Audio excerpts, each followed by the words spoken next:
శ్రీ సచిదానంద సమర్థ సద్గురు సాయినాథ్ మహారాజ్ కి జై.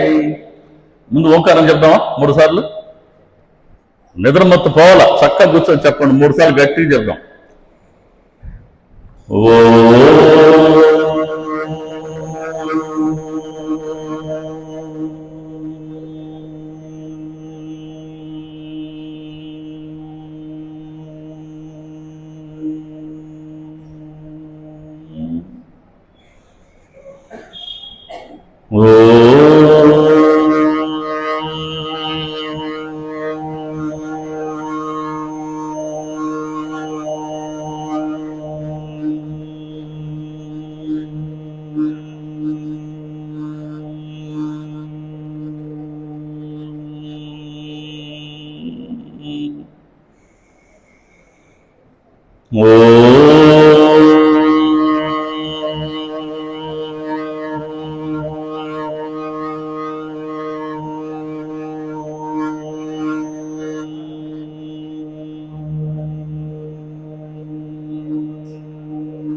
శ్రీ సచిదానంద సమర్థ సద్గురు సాయినాథ్ మహారాజ్ కి జై.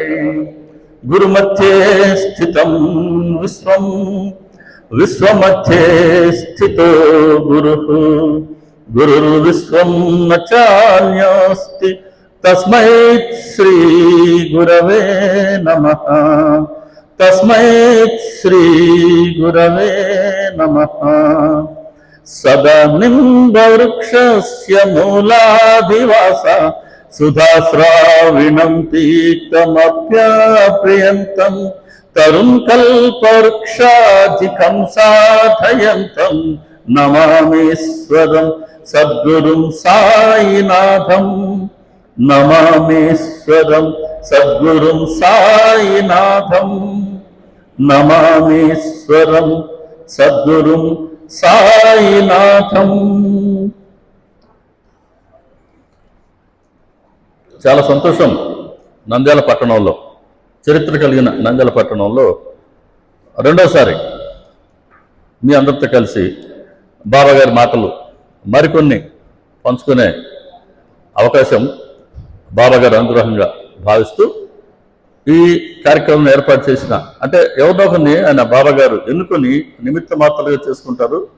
మన శ్రీనివాస్ గారిని అలా ఆయన ఎన్నుకొని వారి ద్వారా ఇక్కడ నంద్యాల పట్టణంలో కార్యక్రమాలు ఏర్పాటు చేయించడం, ఆయనకు బాబాగారి పట్ల ఆయనకున్న శ్రద్ధకి ఒక గుర్తుగా, బాబాగారి బిడ్డగా ఆయన గుర్తింపు పొందున్న ఈ నేపథ్యంలో శ్రీను గారికి నా కృతజ్ఞతలు, అభినందనలు తెలుపుకుంటూ, ఏదో ఒక అంశం కావాలి బాబాగారిని మనం దర్శించుకోవాలి అని అంటే ఈరోజు నాకు అప్పచెప్పబడిన అంశం సమర్థ సద్గురు బాబాగారి సమర్థత. బాబాగారిని సద్గురు అంటే కూడా సరిపోవట్లేదు, వాడు వర్ణించాలని అంటే. వాస్తవానికి ఏ పేరు పెట్టి వర్ణించినప్పటికీ ఆయన మనం ఘనంగా కీర్తించుకోలేకపోయినప్పటికీ సద్గురువు అనే దానికన్నా సమర్థ సద్గురువు అని అంటే మనసుకి కాస్త తృప్తిగా ఉంటుంది, ఆనందంగా ఉంటుంది. ఎందుకు గురువు, సద్గురువు, సమర్థ సద్గురు. గురువులు, మన లౌకిక విద్యలు మనకు నేర్పించే గురువులు అనేక మంది. మన చిన్నతనం నుంచి మనం చెప్తాం, మా తెలుగు అయ్యవారు అంటాం, మా మ్యాథ్స్ టీచర్ అంటాం, లేదా మా సైన్స్ టీచర్ అంటాం, లేదా మా ఫిజిక్స్ లెక్చరర్ అంటాం. ఇలా హై స్కూల్ స్టడీస్లో కానీ కాలేజ్ స్టడీస్లో కానీ ఒక్కొక్క సబ్జెక్ట్ని మనకు నేర్పించిన గురువులు ఇంతమంది ఉన్నారు.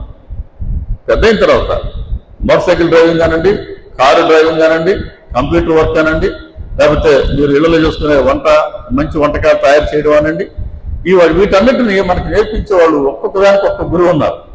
అలా లౌకిక విద్య నేర్పించే గురువులు అనేక మంది. సద్గురువు అంటే ఆత్మ సాక్షాత్కారాన్ని కలిగించేవారే సద్గురువు. 10వ అధ్యాయంలో సచ్చరిత్రలో 70వ వాక్యంలో ఈ మాట చెప్పుకున్నారు. లౌకిక విద్యలు నేర్పించే గురువులు అనేక మంది, ఆత్మ సాక్షాత్కారం కలిగించేవారే సద్గురువు, భవాన్ని తరింపు చేయగలిగిన వారే సమర్థులు. వారి మహిమ అగోచరం అని ఆ ఓవి చెప్పింది. దాన్ని కాస్త మనం బాబా గారు స్ఫురణించిన మేరకు విశ్లేషించుకునే ప్రయత్నం చేస్తున్నాం. కాబట్టి ఎవరైతే సద్గురు అంటున్నాం, ఆత్మ సాక్షాత్కారాన్ని మనకు కలిగించేవారే సద్గురు. అంటే ఆయన ఇదివరకే ఆత్మ సాక్షాత్కారం పొంది ఉండాలి.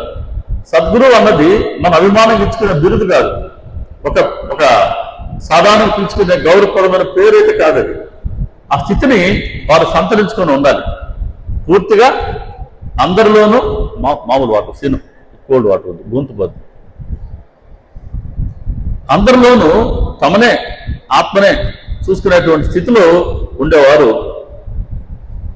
అంత మాత్రమే కాకుండా వారిని ఆశ్రయించిన వారు మనలాంటి వాళ్ళకు కూడా అటువంటి ఆత్మజ్ఞానాన్ని ప్రసాదించగలిగినటువంటి వారే సద్గురువు.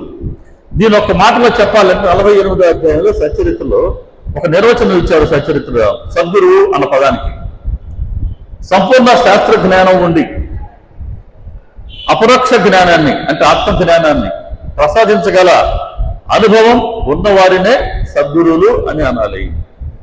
కాబట్టి ఆయన దర్శించుకొని ఉండాలి, ఆత్మని ఆత్మజ్ఞానం పాటించుకొని ఉండాలి. ఆయన ఆశ్రయించిన మనలాంటి వారికి కూడా అటువంటి స్థితిని ప్రసాదించగలిగిన వారినే సద్గురువులు అంటారు. ఇక మరి సమర్థ సద్గురువు అంటున్నాం బాబా గారిని. ఆ సమర్థత ఏంటి అని అంటే, భవసాగరాన్ని ఎవరైతే దాటింపు చేయగలరో వారే సమర్థులు. భవసాగరం భ్రమలతో కూడినటువంటి ఈ సంసారం అనే సాగరం, మనందరం ఆ సాగరంలోనే ఉన్నాం. మాయామోహితమైన ఈ సంసారం అనే సాగరంలో అనేక అడ్డంకులు ఉన్నాయి, అనేక మాలిన్యాలు మన మనసుని స్పృశిస్తూ ఉంటాయి. గత అనేక జన్మల నుంచి ఇవి మన మనసులో ఫ్రిడ్జ్ లో ఉండే ఐస్ క్యూబ్ లాగా పేరుకొని పోయి ఉంటాయి. ఇటువంటి వాటిని తొలగించాలి అని అంటే, మన మనసుని అంతఃకరణాన్ని పరిశుభ్రపరచాలి అని అంటే, దానికి ఒక సమర్థులైన సద్గురువు కావాలి. ఆయన కూడా ఇలా చేయండి, ఇలా చెప్పండి అని చెప్పడం సులువు, అలా చేయడం కాదు. బాగా ప్రస్తావించినట్టుగా ఆయన అన్ని ఆచరించి చూపించారు. అలా ఎవరైతే వర్ణాశ్రమ ధర్మాన్ని నిత్యం ఆచరించి చూపుతూ తమను ఆశ్రయించిన వారికి కూడా ప్రాపంచిక విషయాల్లోనూ పారమార్థిక విషయాల్లోనూ ఉన్న అనేక మెళుకువలు నేర్పుతూ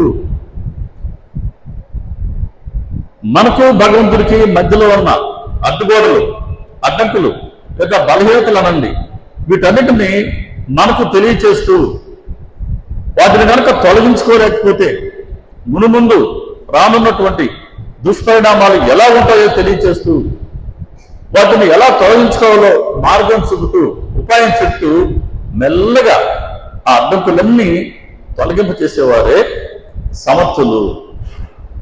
అలా గృహస్థులైన మనల్లో ఉన్నటువంటి మనోమాలిన్యం ఎలా ఉంటుందో మనకు తెలియచేస్తూ క్రమక్రమంగా వాటిని తొలగించుకునే ఆ ఆసక్తిని కలిగించి వారి ప్రోత్సాహంతో, వారి మార్గదర్శకత్వంలో వాటిని తొలగించి పరిపూర్ణంగా వారి దరికి చేర్చుకుంటారే అదే వారి సమర్థత. అంటే ప్రవృత్తిలో ఉండేటువంటి మనల్ని నివృత్తి వైపుకి నడిపించటం, మన కాలికి ఏమాత్రం తడి అంటకుండా ఈ భవసాగరాన్ని దాటింప చేయగలగటమే వారి సమర్థత. ఇప్పుడు మనం చెప్తున్న వాటిని ఇంకొద్దిగా విపులంగా చెప్పుకునే ప్రయత్నం చేద్దాం. బాబా గారు స్ఫురణ ఇచ్చిన మేరకి వర్ణాశ్రమ ధర్మాలు ఆచరించాలి అని చెప్తున్నాం. మరి బాబా గారు మనలాగా తల్లి గర్భంలో జన్మించిన వారు కాదు. ఒకవేళ వర్ణాలు 4, మరి భగవద్గీతలో మన పరమాత్మ చెప్పింది బ్రాహ్మలు, వైశ్యులు, క్షత్రియులు, శూద్రులు అన్నారు. దేని బట్టి చెప్పారు? ఇది పుట్టుకను బట్టి కాదు. మనమేమో పుట్టుకను బట్టి లెక్కేసుకుంటాం. బ్రాహ్మణ కుటుంబంలో జన్మిస్తే బ్రాహ్మణులు అంటున్నాం, వైశ్యులు అంటున్నాం, క్షత్రియులు అంటున్నాం, శూద్రుడు అంటున్నాం. కానీ కృష్ణ పరమాత్మ మరి ఆయన చెప్పింది మన పుట్టుకకు సంబంధించి కాదు, పుట్టుకను బట్టి కాదు, మనం చేస్తున్నటువంటి కర్మలను బట్టి, మనం చేస్తున్న పనులను బట్టే మానవులని 4 వర్ణాలుగా విభజించారు శ్రీకృష్ణ పరమాత్మ. బాబా గారిలో ఈ 4 వర్ణాలని మనం దర్శించుకోవచ్చు. సచరిత్ర పూర్వకంగా. రంగులేవి కనబడతాయి, కానీ గట్టిగా తిప్పామనుకోండి తెలుపే కనబడుతుంది. అట్లా ఆయనేమో అన్ని వర్ణాలకు అతీతులు, అలాగే అన్ని వర్ణాలు ఆయన మనకు స్పష్టంగా గోచరం అవుతాయి. ఉదాహరణకి ఎలాగో చూద్దాం. బ్రాహ్మలు అని ఎవరు చెప్పారు? శ్రీకృష్ణ పరమాత్మ ఎవరైతే బ్రహ్మజ్ఞానాన్ని అధ్యయనం చేస్తారో మరియు అధ్యాపనం చేస్తారో వాళ్ళు బ్రాహ్మలు అన్నారు. అంతేగాని బ్రాహ్మణ కుటుంబంలో జన్మించిన వాళ్ళే చెప్పలేదు. బ్రహ్మజ్ఞానం పారమార్థిక జ్ఞానాన్ని సంతరించుకునే ప్రయత్నం చేసేవాళ్ళు, అలాగే ఎలా సంతరించుకోవాలో ఇతరులకి బోధించేవారు బ్రాహ్మణులు అన్నారు. కానీ బాబా గారు ఇక్కడ ఆయన ఎటువంటి గ్రంథాన్ని ఆయనైతే అధ్యయనం చేయలే. ఎందుకంటే సాక్షాత్ పరబ్రహ్మ ఆ శరీరంతో, పవిత్ర శరీరంతో అవతరించారు. కాబట్టి అన్ని వేదాలు అనండి, అన్ని అనండి ఆయన నుంచి జనించినవే. కాబట్టి ఆయన మళ్ళీ ప్రత్యేకంగా అధ్యయనం చేయాల్సిన అవసరం రాలా. కానీ భక్తుల చేత, అనేక మంది చేత ఆయన సద్గ్రంథాన్ని అధ్యయనం చేయించారు. ఉదాహరణకి డాక్టర్ సాహెబ్ దీక్షిత్ గారి ద్వారా ఉదయం భాగవతాన్ని, సాయంత్రం రామాయణాన్ని అధ్యయనం చేయమన్నారు. వచ్చిన వాళ్ళకు కూడా అధ్యాపనము చేయమన్నారు. ఈ భక్తులు ఈ గ్రంథాలు చదివేటప్పుడు ఏదన్నా వాళ్ళకి సందేహాలు వస్తే వాటిని బాబా గారు చాలా సులువుగా పరిష్కరించి బోధించేవారు. అలా అధ్యాపనం చేసేవారు బాబా. ఉదాహరణకి మన సచరిత్రలో 20వ అధ్యాయం దాసగాని గారికి వచ్చిన సందేహం ఈశావాసోపనిషత్తు. ఆయన దానిని మరాఠీలోకి వారు అనువాదం చేశారు.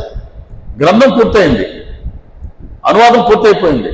పెద్ద పెద్ద పండితుల మధ్య ఆ గ్రంథాన్ని ఆయన ఆవిష్కరించారు. అందరూ కూడా చాలా బాగా రాశావు, ఆహా ఓహో అన్నారు. సన్మానాలు జరిగాయి, సత్కారాలు జరిగాయి. కానీ ఈశావాసోపనిషత్తులో ఉన్నటువంటి మూల భావం, ఆ సారం ఏంటో ఆయన మనసు గ్రహించలేదు. గమనించండి, గ్రంథాన్నేమో అనువాదం చేశాడు. చేసినప్పటికీ అందులో ఏముందో ఆ మూలమైన సారం ఆయన మనసుకే తట్టలేదు. అందుకే గురువు వినా జ్ఞానం ప్రాప్తించదు. మనంతగా మనము మన ప్రయత్నంతో సాధించుకోలేము. మన ప్రయత్నం ఉండాలి, సద్గురువు అనుగ్రహం చాలా ఉండాలి. కాబట్టి ఈ సందేహాన్ని ఆయన చాలా మంది ముందు ఆయన వ్యక్తపరిచారు. ఎక్కడ సమాధానం దొరకలేదు. చివరికి షిరిడీకి వెళ్ళినప్పుడు బాబా గారు చెప్పారు, నువ్వు ఎక్కడి నుండి వచ్చావో అంటే ఆయన ఆ సమయంలో బాంబే నుంచి విల్లేపార్లేలో ఉండే దీక్షిత్ గారి ఇంటి నుంచి వచ్చారు షిరిడీకి. అలా నువ్వు తిరిగి వెళ్ళేటప్పుడు దీక్షిత్ ఇంట్లో ఉండే పనిపిల్ల నీ సందేహాన్ని తీరుస్తుంది. పనిపిల్ల పెద్ద పెద్ద వేదాలు చదివిన వాళ్ళు, శాస్త్రాలు చదివిన వాళ్ళు, వాళ్ళందరూ పరిష్కరించలేని, మంచి సమాధానం ఇవ్వలేనటువంటి ఒక సమస్యకు ఓ పనిపిల్ల ఎలా ఇస్తుంది? కానీ ఇస్తుంది. ఎవరు చెప్పిన మాట అది? బాబాగా చెప్పిన మాట, సాక్షాత్ పరబ్రహ్మ చెప్పిన మాట. ఆయన నోటి గుండా ఏదొస్తే అది అక్షరాక్షరం జరిగి తీరవలసిందే.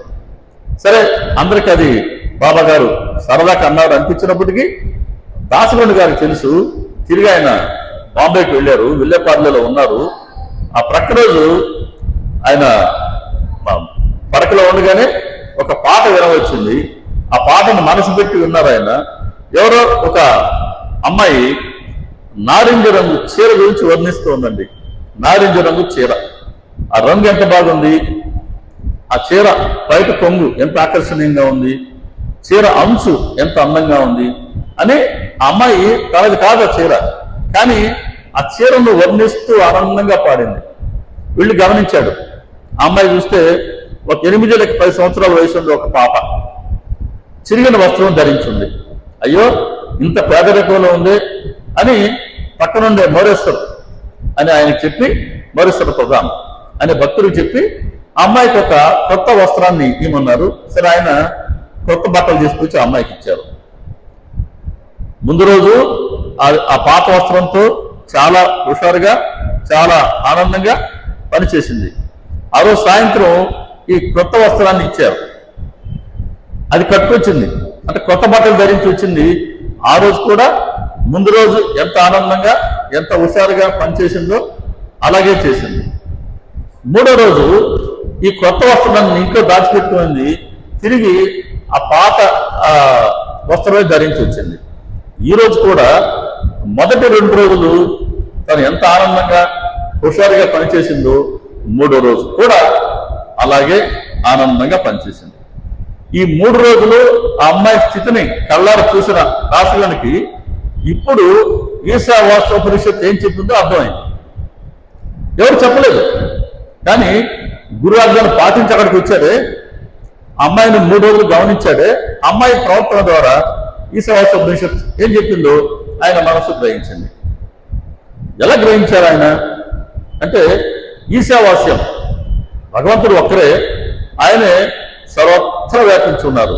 అంటే భగవంతుడు అనే ఒక్క దారంతో నేయబడిన వస్త్రమే ఈ ప్రపంచమంతా అన్నది ఆయన మనసు గ్రహించింది అంటారు. ఎలా గ్రహించింది అనేది తెలుసుకోవాలా అని అంటే పారాయణ మాత్రమే సరిపోదు, దీనికి సత్సంగం జోడి కావాలి. అందుకని బాబాగారి మార్గంలో సత్సంగానికి చాలా ప్రాముఖ్యత ఉంది.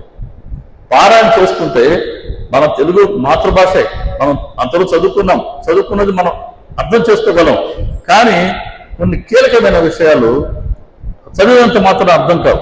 దానికి సత్సంగాల్లో కూర్చుంటే కొన్ని వందల సత్సంగాల్లో ఆ రోజు బాబా గారు అవకాశం ఇస్తే కూర్చొని విన్నాం పెద్దల ద్వారా. అప్పుడు మనసు కొన్ని గ్రహించింది.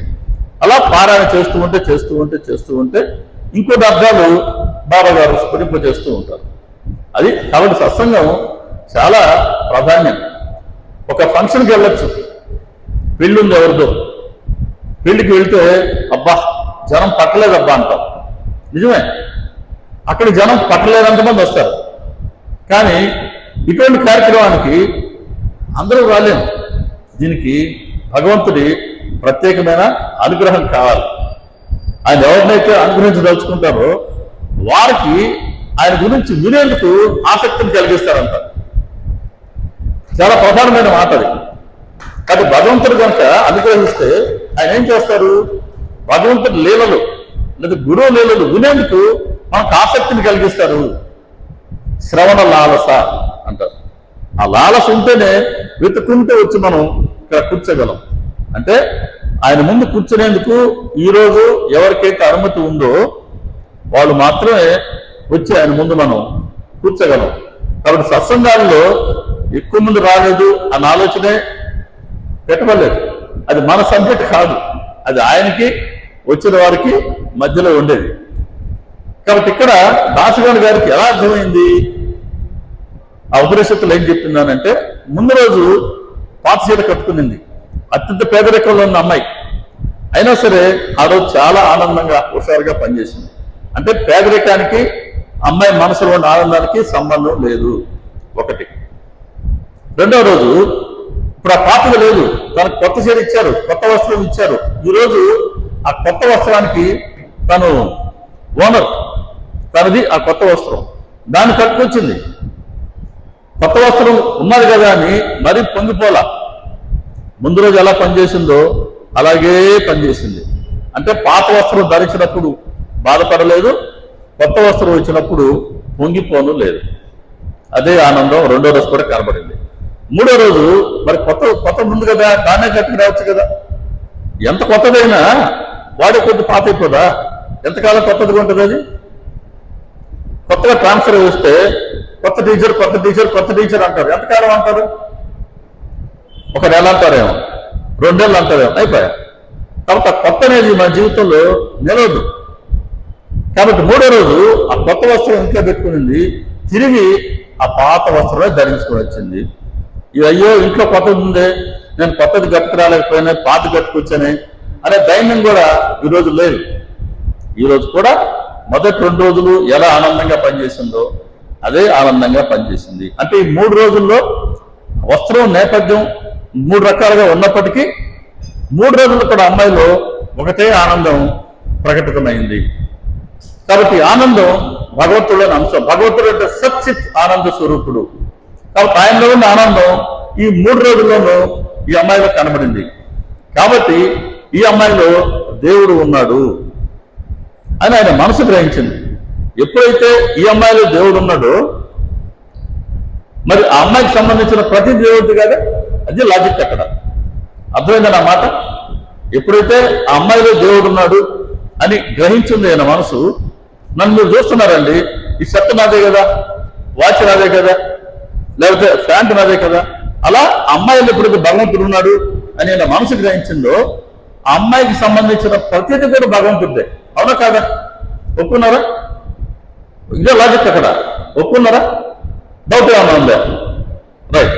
కాబట్టి ఏమో ఒప్పుకున్నారా? ఆ అమ్మాయికి సంబంధం లేపరాదు కాస్త,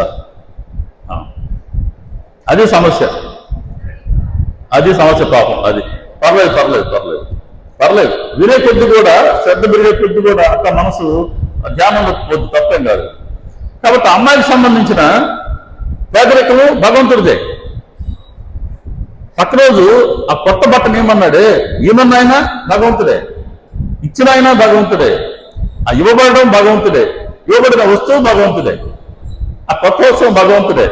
కాబట్టి ఇక్కడ భగవంతుడు కాని ఎవరున్నారు?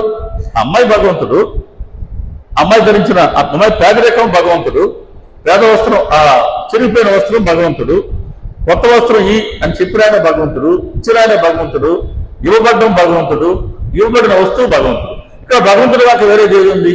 ఇది ఈశావాస్యోపనిషత్తు ఉన్నది ఒకటే భగవంతుడు. అలాగే భగవంతుడు అనే ఏకైక దారంతో నేయబడిన వస్త్రమే ఈ ప్రపంచం అని ఆయన మనసు గ్రహించింది.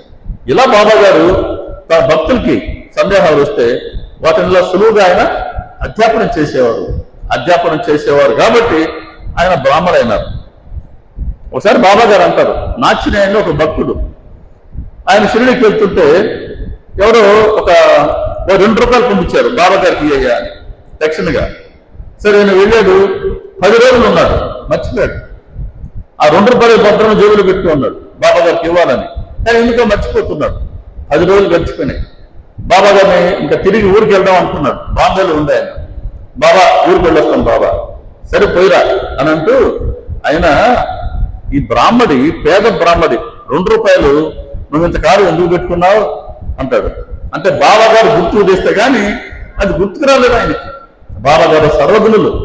అప్పుడు గుర్తుకొచ్చింది, అయ్యయ్యో బాబా మర్చిపోయాను బాబా, ఇలా గుర్తు పెట్టుకోలేనాడు, అసలు ఆ పనికి ఎందుకు ఒప్పుకున్నావు?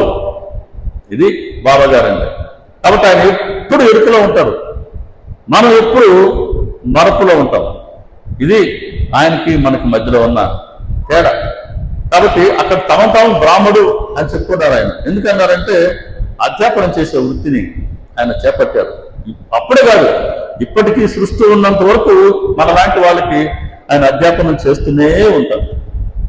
ఇక రెండో వర్ణం వయస్సులు. పెట్టుబడి పెడతారు, లాభాలు ఆర్జిస్తారు. ఇక్కడ బాబా గారు ఏం పెట్టుబడి పెడుతున్నారు? మన పట్ల ఆయనకుండే ప్రేమని, ఆయనకుండే కరుణని పెట్టుబడిగా పెడుతున్నారు. తిరిగి మనందరికీ బాబా గారి అనుగ్రహం అనే లాభాన్ని ఆర్జించి పెడుతున్నారు. కాబట్టి వయసుడు తను మాత్రమే ధనం ఆర్జిస్తే లాభంగా, బాబా గారు ఉండే వయసు వర్ణం ప్రపంచానికి అందరికీ ఆయన అనుగ్రహం అన్న లాభాన్ని ఆర్జించి పెడుతూ ఉంది. అలా ఆయనలో వయసు వర్ణం మనకు కనబడుతూ ఉంది. మూడవది ప్రధానం క్షత్రియులు. అంటే ఆ రోజుల్లో రాజులు అనుకోండి, ఇప్పుడైతే పరిపాలకులు. పరిపాలకులు ఏం చేస్తారు? ప్రజలకు అవసరమైన, అంటే ప్రజల బాగు కోసం, ప్రజల రక్షణ కోసం చట్టాలు చేస్తూ ఉంటారు. అలా ప్రజల్ని వాళ్ళు రక్షిస్తూ ఉంటారు. మరి బాబా గారు ఆయన భక్తుల కోసం ఎటువంటి చట్టాలు చేశారు అంటే మనందరికీ శ్రేయస్సును కలిగించడానికే ఆయన అవతరించారు. ఆయన దగ్గర ఉన్నదంతా మనకి ఇవ్వడానికే భగవంతుడు అవతరించారు. ఆ పుచ్చుకునేందుకు మనకు అర్హత కావాలి కాబట్టి అటువంటి అర్హతను మనం పెంపొందించుకునేందుకు మనకు ఆయన శ్రేయస్సును కలిగిస్తూనే ఉంటారు.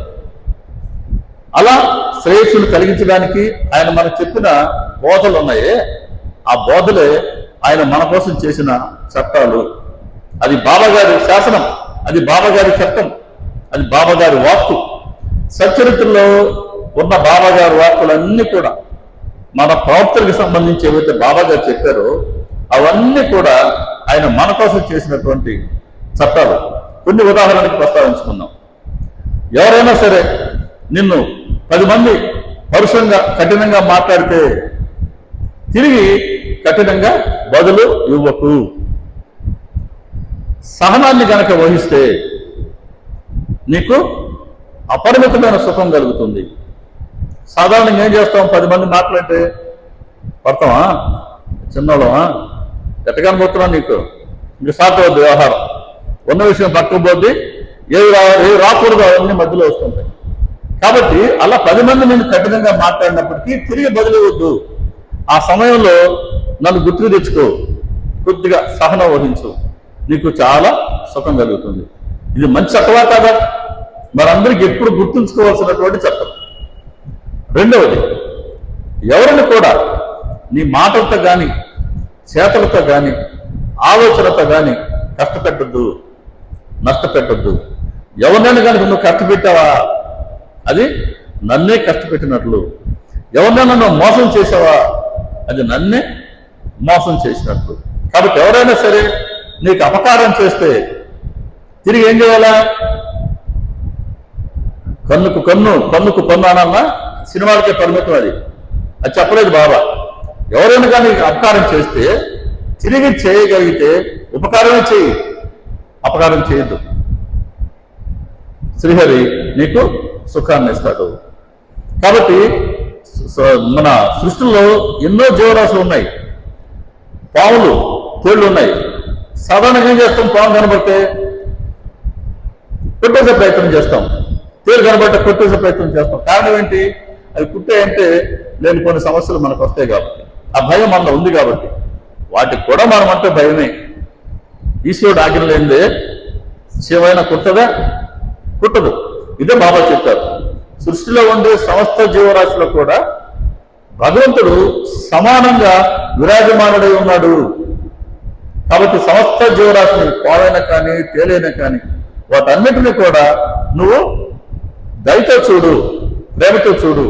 వాటిని చంపాలి అనే సాహసాన్ని విడిచిపెట్టు, సహనాన్ని వహించు అని చెప్పడమే కాదు, ఆయన సమస్త జీవరాశిని కూడా సమానంగా ప్రేమించారు, సమానంగా ప్రేమించారు. అలా ఇటువంటి మాటల తర్వాత ముఖ్యమైన బాబా గారి బోధ ఏంటంటే దమముతో ఉండండి. దమము అంటే ఇంద్రియాన్ని నిగ్రహించుకొని ఉండండి. మనసు ఇంద్రియాల వెంట పరుగులు తీస్తూ ఉంటుంది. శబ్దం, స్పర్శ, రూపం, రసం, వాసన అనే ఈ విషయాన్ని అనుభవించడానికి కోసంగా మనసు ఆ విషయాల వైపు చూస్తుంటుంది. అలా కనుక పోనిస్తే మనిషి నైతికంగా పతనం అవుతాడు. ఎట్లంటే శబ్దం అంటే వినికిడి. జింక, ఓ వేటగాడు జింకను పడ్డానికి పోయినాడు, ఒక మ్యూజిక్ ప్లే చేస్తూ పోతాడంట, ఒక సంగీతం ప్లే చేస్తూ పోతాడు. ఆ ఎక్కడో పొదల్లో ఉండేటువంటి జింక వేటగాడు వస్తున్నాడు, తనను పట్టుకుంటాడు అనే ధోరణి కాకుండా ఆ శబ్దం వినడం దానికి చాలా ఇష్టం అంట. అది ఎక్కడి నుంచి వస్తుందని శబ్దాన్ని వెతుక్కుంటూ వస్తుందంట. ఎవరి దగ్గరికి వస్తుంది? మృత్యు దగ్గరికి వస్తుంది. వాడు తుపాకితో కాల్చేశారు అంటే వినాలా అన్న లాలస జింక ప్రాణాన్ని కోల్పోయేలా చేసింది. శబ్దం, స్పర్శ, మదగజం, పెద్ద విత్తన బలం ఉండే గజం స్పర్శ సుఖం కోసం పరిగిస్తూ ఉంటుంది. దారిలో గుంతలు గమనించదు, గుంతలో పడుతుంది, మావటి వాడికి బందీ అవుతుంది. కాబట్టి ఒక మదగజం తన బలాన్ని కోల్పోయింది స్పర్శ సుఖం పట్ల ఉండే లాలస పట్ల. రూపం, కన్ను చూస్తూ ఉంటుంది, కన్ను చూస్తూ ఉంటుంది. కిరోసిన్ దీపం పాత రోజుల్లో మనకున్నప్పుడు దాని చుట్టూ పురుగులు తిరుగుతూ ఉంటాయి. అది దీపం అనుకోవట్లేదు, అది అగ్ని అనుకోవట్లేదు, ఎర్రగా ఉంది అని ఆ రూపానికి ఆకర్షించినప్పటికీ దగ్గరకు వచ్చి ముట్టుకుంటే ఏమవుతాయి? తప్పంటాయి, ఒక్క క్షణంలో ప్రాణం పోతుంది. అలా ఆ రూపానికి ఆకర్షితమైన దానివల్ల పురుగులు తమ ప్రాణాలు కోల్పోతూ ఉన్నాయి. శబ్దం, స్పర్శ, రూపం, రసం, జిహ్వ, రుచి. ఎక్కడో నీటిలో ఉంది చేప, ఎట్టబడుతున్నాం మనం? గాలం వేశాడు, గాలానికి ఒక ఎర్ర ఉంటుంది. ఆ చేప ఏమనుకుంటుంది? నాకు ఆహారం దొరికింది, దాన్ని ఎంజాయ్ చేద్దామని వచ్చి ఆ ఎర్రని పట్టుకుంటుంది, గాలాన్ని చిక్కుంటుంది, బయటకు వస్తుంది, మళ్ళీ కడుపులోకి వెళ్ళిపోతుంది కాసేపటికి. అంతే కదా, ఎక్కడో నీటిలో ఉండింది ఎవరి కడుపులో బాగుందో మార్కెట్లోకి వచ్చేసింది కాసేపటికి. కారణం ఏంటి? జిహ్వ పట్ల ఉన్న రుచి పట్ల ఉన్న లాలస. చివరిది వాసన. కమలంలో ఇది తుమ్మెద ఆ వాసనని గ్రహిస్తూ అలాగే లోపల ఉండిపోతుంది, వాసనని ఆగ్రహిస్తూ ఉంటుంది. ఆ వాసన దానికి చాలా ఇష్టం. సాయంత్రం వేసరికి ఏమవుద్ది? కమలం మూసుకుంటుంది, క్లోజ్ అవుతుంది. మూసుకున్న తర్వాత ఆ లోపల ఉండే ఆ తుమ్మెద కూడా తన ప్రాణాన్ని కోల్పోతుంది. అలా శబ్దం, స్పర్శ, రూపం, రసం, వాసన అనే ఈ 5 విషయాలని ఆస్వాదనకి ఉండే బలహీనతల వల్ల ఏనుగు దగ్గర నుంచి ఒక పురుగు వరకు తమ స్వేచ్ఛని, ప్రాణాలని కోల్పోతుంటే ఇక ఆలోచించండి, మనకు ఈ 5 24 గంటలు అందుబాటులో ఉన్నాయా లేవా? కాబట్టి వాటి వైపు కనుక నీ మనసు ఆకర్షించబడితే, నువ్వు కనుక వాటికి బందీ అయితే నైతికంగా నువ్వు పతనం అవుతావు సుమా. కాబట్టి వాటిని నువ్వు నిగ్రహించుకో అని దమము కలిగి ఉండండి అని చెప్పడంలో అర్థం. రెండోది దయ కలిగి ఉండండి, హింసత్వం వద్దు. దమం ఎవరికి ఉంటుంది? దేవతలకు ఉంటుంది. దేవతలు ఎక్కడ ఉంటారు? స్వర్గంలో ఉంటారు. మన చూడలో సినిమాల్లోనూ టీవీ సీరియల్లోనూ చుట్టూ కుర్చీలు వేసుకొని కూర్చొని ఉంటారు. వాళ్ళకి ఎందుకు ఉంది అంత ఇది? అమృతం తాగినారు. అమృతం తాగితే కూర్చొని ఉండాలి చుట్టూ, ఎవరో డాన్సులు వేస్తుండాలా, అవి చూస్తుండాలా. అబ్బా స్వర్గానికి పోతే బాగున్నావు. ఏం చేస్తావు స్వర్గానికి పోయి? ఆ పుణ్యం ఉన్నంత వరకు ఉంటావు. తర్వాత మళ్ళీ ఒక స్టార్ హోటల్లో 4 లక్షలు తీసుకుని పోయి కూర్చున్నాం స్టార్ హోటల్ అనుకో. ఎప్పుడుగా ఉంచుకుంటాడు వాడు హోటల్లో మనకు ఆ 4 లక్షల బిల్లు ఖర్చు దగ్గర ఉంచుకుంటాడు. తర్వాత ఒక క్షణం ఉండనిస్తాడా? బయటికి పంపిస్తాడు మొహమాటం లేకుండా. అలాగే స్వర్గ సుఖాలు కనుక అలవాటు పడితే ఆ ఉన్నంత వరకు, ఆ పుణ్యం ఎంతవరకు ఉందో అంతవరకు అందుబాటులో ఉంటాయి. తర్వాత మళ్ళీ కిందకి దోసేస్తారు. కాబట్టి ఆ దేవతలకు ఉండేటువంటి విచ్చలవిడితనం వద్దు. నువ్వు మానవుడిగా ఉన్నావు కాబట్టి నువ్వు ఇంద్రియాలని నువ్వు నిగ్రహించుకో అని చెప్పారు. కాబట్టి అంటే దేవతలు దమ్ముగా తీసుకున్న నేపథ్యం మనకు సచరిత్రలో 12వ అధ్యాయం అనుకుంటాను. ఇఫ్ నాట్ 14వ అధ్యాయంలోనూ ఉంది. దానికి వస్తా ఉన్నా 14వ అధ్యాయం. తర్వాత దాని అక్షరం రాక్షసులు దయగా తీసుకున్నారు. వాళ్ళకి లేనిది దయ, వాళ్ళకు ఉన్నది హింస, క్రూరత్వం. దానికి తొలగించుకోవాలనంటే దయను అలవాటు చేసుకోండి అని చెప్పారు. జీవుల పట్ల ప్రేమ కలిగి ఉండండి, హింస వద్దు. కాబట్టి ఎవరు రాక్షసులు అంటే ఇది సినిమాల మాదిరి పెద్ద పెద్ద పోరలు ఉండరు. ఎవరినైతే మనలో హింసా ప్రవృత్తి ఉందో అటువంటి వాళ్ళందరూ దానవులు. కాబట్టి అటువంటి వాళ్ళు దయ కలిగి ఉండండి అని బాబా గారు చక్కటి బోధన ఇచ్చారు మనకు. ఇక ఎక్కువ మంది మానవుల్లో కాదు, అందరిలో ఉన్నటువంటి సహజమైన అవగుణం ఏంటంటే లోభం. ఆ లోభం తొలగిపోవాలంటే దానం చేయాలి. ఎంతసేపటికి రాపిచ్చే ఉంటుంది, పోపిచ్చి ఉండదు. కాబట్టి బాబా ఏం చేస్తున్నారు? ఈ రాపిచ్చి వద్దునైనా ముందు కాస్త ఇచ్చేందుకు అలవాటు చేస్తారు. ఇస్తేనే వస్తుంది. అందరూ తెలిసిందే అది మర్యాద కానీ ఒక దానం కానీ. మనం ఇచ్చే ముందు తర్వాత మనకు వచ్చేది వస్తుంది. మనం ఏది ఇవ్వకుండానే అన్ని మనకు కావాలనుకుంటామే, అది లోపం. ఉన్నదాన్ని సరిగ్గా మనం ఉపయోగించుకోలేమే, మంచి కార్యాలు కూడా ఉపయోగించుకోలేమే, అది లోపం. అందరి దగ్గర ఉన్నదంతా మనకే కావాలనుకుంటామే, అది లోపం. ఆ లోపం తొలగిపోవాలి. కాబట్టి మానవుడికి అంటే దానంగా నేర్పించారు బాబా. అందుకే దక్షిణ కోరేవారు బాబా. ఇలా మన ప్రవర్తన ఎలా ఉండాలో అని మనకు ఆయన శాసనం చేశారు. ఆయన మన పాలకుడు. నేను మీ అందరికి యజమానిని, ఇలా నేను మీ అందరికీ స్వామిని అని 3వ అధ్యాయంలో చెప్తారు ఆయన మధ్యాహ్న హారతి అయిన తర్వాత. అలా ఆయనలో ఆ పాలకుడు కనబడుతున్నారు. పాలకులు ప్రజల్ని రక్షించుకునేవాళ్ళు. బాబా గారు కూడా తమ భక్తులకు ఎదురయ్యే గండాలని ఆయన ముందుగానే తెలుసుకునేవారు. వాళ్ళకి అభయం ఇచ్చేవారు, ధైర్యాన్ని ఇచ్చేవారు. సరిగ్గా సమయానికి సహాయం చేసి వాళ్ళని ప్రాణం కోల్పోకుండా ఆయన కాపాడుకునేవారు.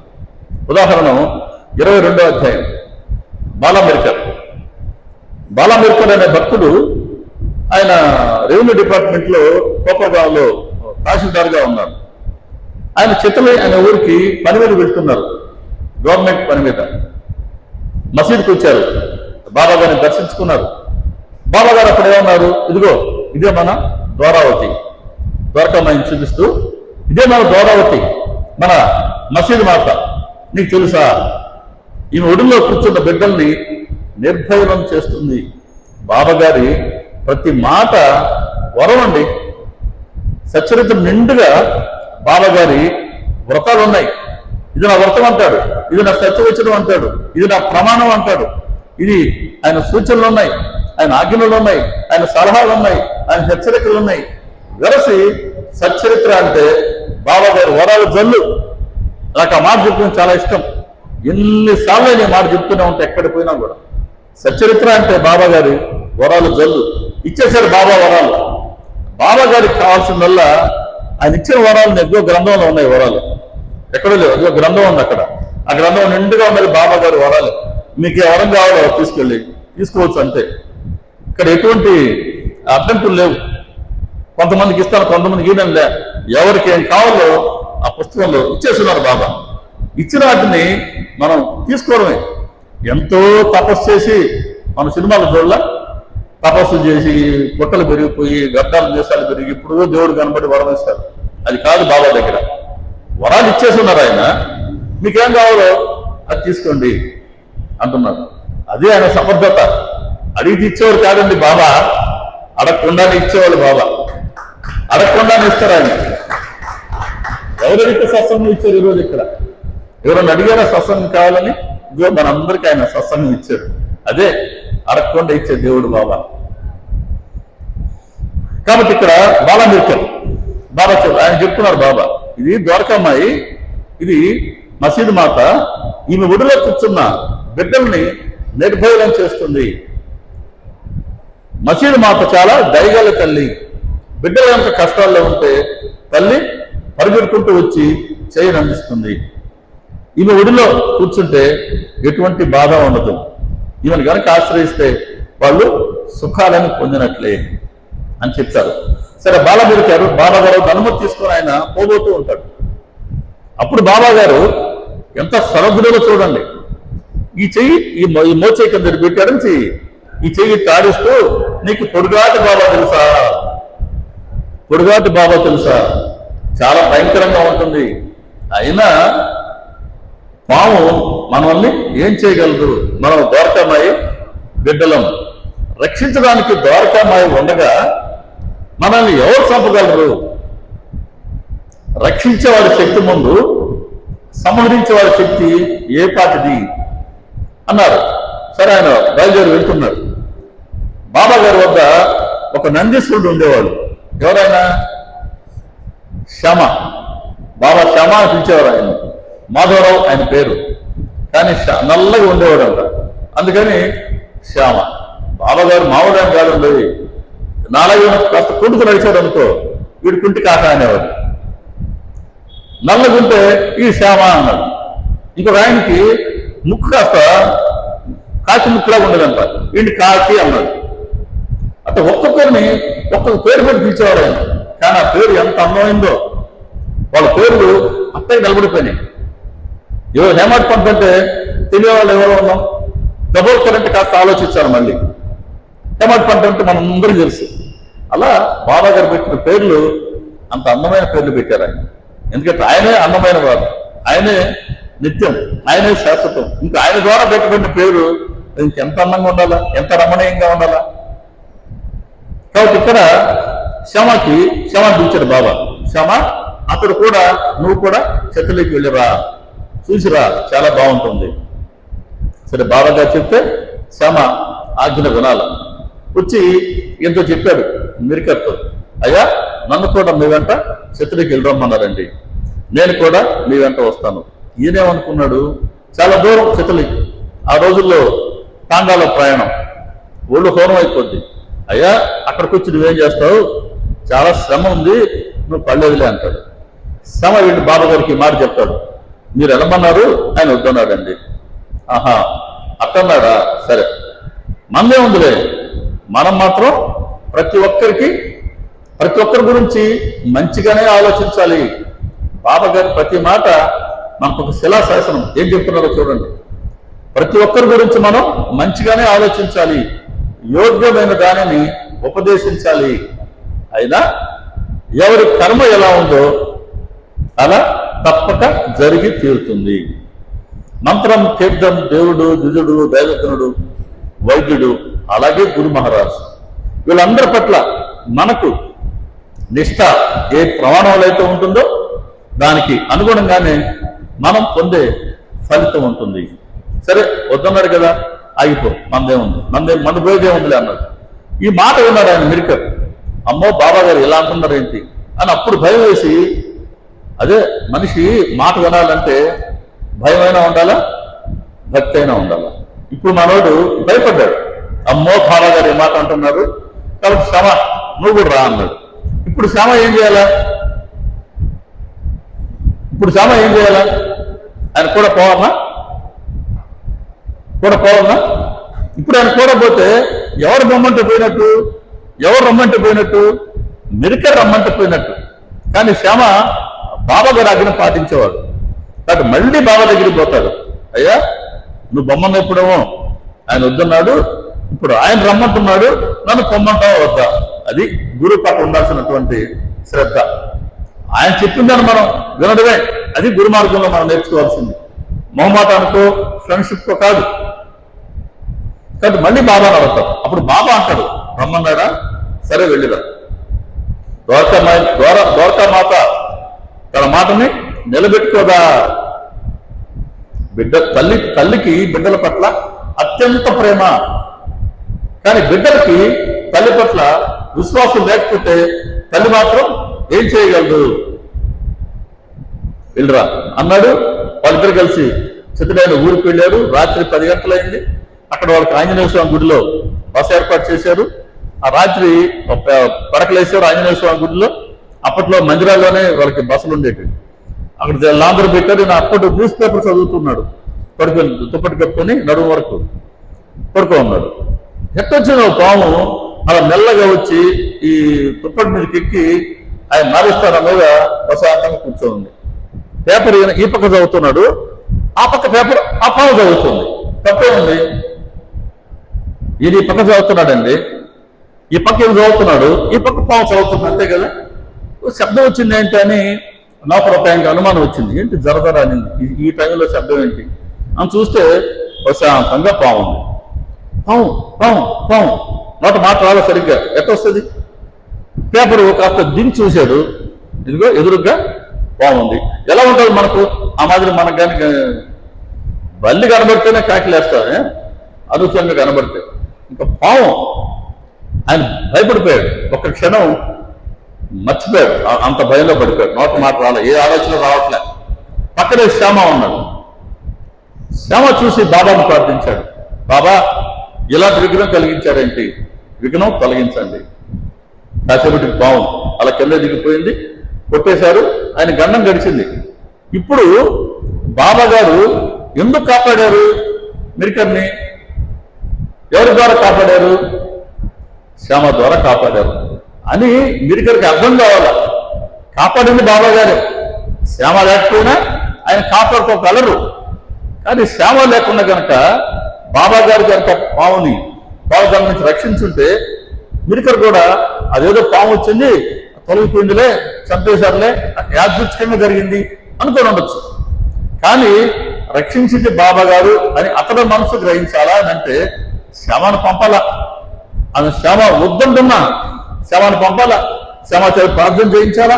శ్యామ ప్రార్థన చేశాడు కాబట్టి ఇప్పుడు పాము పక్కకు పోయింది, శ్యామ ద్వారా బాబా గారు రక్షించారు అని మిరికర్కి అర్థం కావాలా.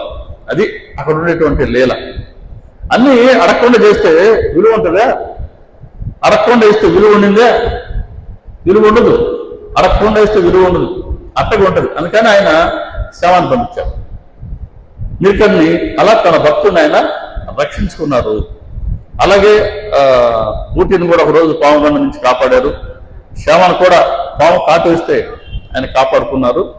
అలా ఆయన తన భక్తుల ఎదురయ్యే సమస్యల్ని ఆయన ముందుగానే తెలుసుకుని వాళ్ళని ఆయన రక్షించుకునేవారు. అలా ఆయన క్షత్రియుడు, ఆ వర్ణం ఆయనలో కనబడుతూ ఉంది. ఇక 4వ వర్ణం శూద్రుల వర్ణం. ఎక్కువ మంది మనం దాంట్లోనే ఉంటాం. ఎందుకని శూద్రులు ఏం చేస్తారు? పరిపాలకులు చేసే చట్టాలని వీళ్ళు అమలు చేస్తారు. అంటే ఆ చట్టం యొక్క ఫలితం ప్రజలందరికీ సమానంగా లభించేలాగా వీళ్ళు అమలు చేస్తూ అలా ప్రజలకి సేవ చేసేవారు. ప్రజలకు సేవ చేసేవాళ్ళు శూద్రుల లెక్క. బాబా గారు బాబా గారిలో ఈ వర్ణం కూడా ఉంది. ఆయన భక్తులకు ఆయన సేవ చేసేవాడు. ఆయన భక్తుల చేత సేవ చేయించుకున్నవాడు కాదు సద్గురువు అంటే. శిష్యులకి సేవ చేసేవారు సద్గురువు. మంచి ఉదాహరణ, ఒకటే ఉదాహరణ చెప్తా, సమయం తక్కువ ఉంది మనకు. 2వ అధ్యాయంలోనే భగవత్కర్ గారు షిరిడికి ప్రయాణం అవుతారు. ఆయన బాబా గారు దర్శించుకోవాలని. సరే వెళ్ళి ఆ రైల్లో కూర్చున్నాడు. బాంద్రాలో కూర్చున్నాడు. రైలు టికెట్ కొనుక్కున్నాడు. ఎక్కడి వరకు కొనుక్కున్నాడు? దాదర్ వరకు కొన్నాడు. దీని ఉద్దేశం ఏంటి? దాదర్ అనే స్టేషన్లో అక్కడికి పోయి దిగితే మమ్మాడు పోవాలి. మమ్మాడు మెయిల్ ఆ స్టేషన్ ఆగుతుంది అనుకున్నాడు. దాదర్లో మమ్మాడు మెయిల్ ఎక్కి మమ్మాడు పోతే మమ్మాడు నుంచి కోపరగాం నుంచి షిరిడికి వెళ్ళాలా అని ఆయన అంచనా. సో బాంద్రాలో రైలు టికెట్ కొనుక్కున్నాడు. వెళ్ళి రైల్లో కూర్చున్నాడు. దాదర్ వరకే టికెట్ కొన్నాడు. ఆయన తెలియదు మమ్మాడు మేలు దాదర్లో ఆగదని తెలియదు. ఈయన అనుకున్నాడు అంతే. తీరా బండి బయలుదేరడం 5-6 నిమిషాల ముందు ఒక మహమ్మదీయుడు వచ్చి పెట్టిలో ఎక్కాడు. ఎక్కి లగేజ్ చూశాడు. ట్రైన్లో లగేజ్ మామూలు పట్టదా? అందులో షిరిడికి పోతున్నామని ఎంత లగేజ్ ఉంటుందో. సగం లగేజ్ ఎక్కడికి ఉంటుంది? ఇక్కడ పోయేది ఉంటుంది. ఇది ముఖ్యం కదా ముందు. సరే ఏంది ఇంత లగేజ్ ఉందన్నాడు. షిరిడికి పోతున్నాను అన్నాడు. ఎక్కడ టికెట్ తీసుకున్నావు? దాదర్లో ఆ బండి ఆగదు, మన్మడ్ మీద దాదర్ లాగదు, మీరు బోరి బందర్ వెళ్ళండి, అక్కడైతే మీకు మన్మడ్ మీల్ అవుతుందని ఈయన బోరి బందర్కి ఈయన పంపించాడు. ఎవరు ఆ సమయంలో వచ్చినటువంటి మహమ్మదీయుడు? ఎక్కడ లోక కళ్యాణం అవసరమైతే, ఎక్కడ 10 మందికి మేలు జరగాలో అక్కడే ఈ మహమ్మదీయుడు ప్రకటమవుతారు. అప్పుడు కానీ ఇప్పుడు కానీ ఎప్పటికి కానీ. మహమ్మదీయుడు ఎందుకన్నారు బాబాని? కట్టుబుట్టట్టున్నాయి అంతే. తల గుట్టు కట్టు ఉన్నాడు, పొరపాటి చొక్కా కపిని వేస్తూ ఉన్నాడు, పంచి కట్టు ఉన్నాడు. కపిని ఇంకా మోకాల దాకా కింద పాదాల దాకా జీరాడుతుంటుంది. ఒక గడ్డ ఉంది, సంఖలో జోలు ఉంది. ఇవన్నీ చూసి కంటికి ఆయన మహమ్మదీయుడిలా కనబడుతున్నారు.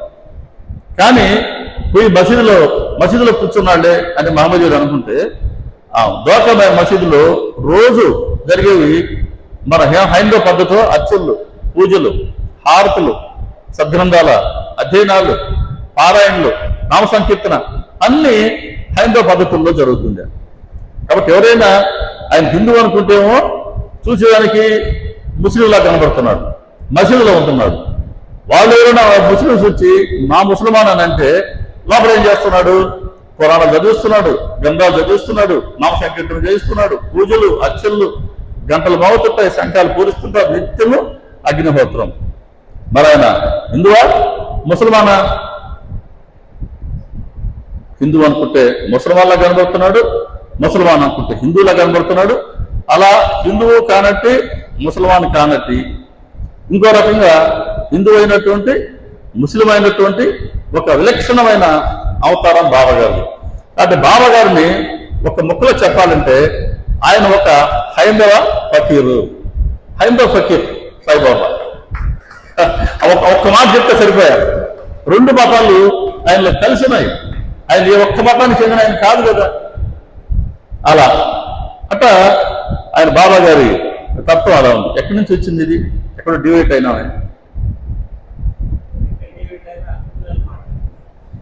సరే ఓకే.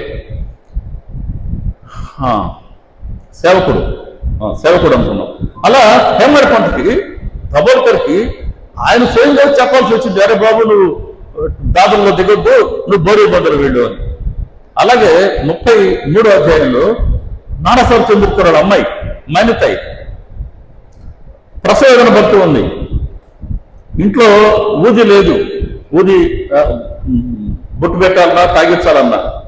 అప్పుడు ఆ సమయంలో బాబా గారే అక్కడ ఉండే రామ్గీర్ బాబాకి ఆయనకి ప్రేరణ ఇచ్చి ఆయన జలగాం పొమ్మని, జలగాం నుంచి మళ్ళీ ఆయనకి ఒక టాంగా ఏర్పాటు చేసి అంటే బాబా గారే తాండ్ర అయినాడు, ఆ గుర్రబడి తోలే వ్యక్తి అయినాడు, గుర్రం తనే అయినాడు, ఆ దారిలో పెట్టిన బెల్ల పప్పాలు పాలకోవాలన్నీ ఆయన అయినాడు.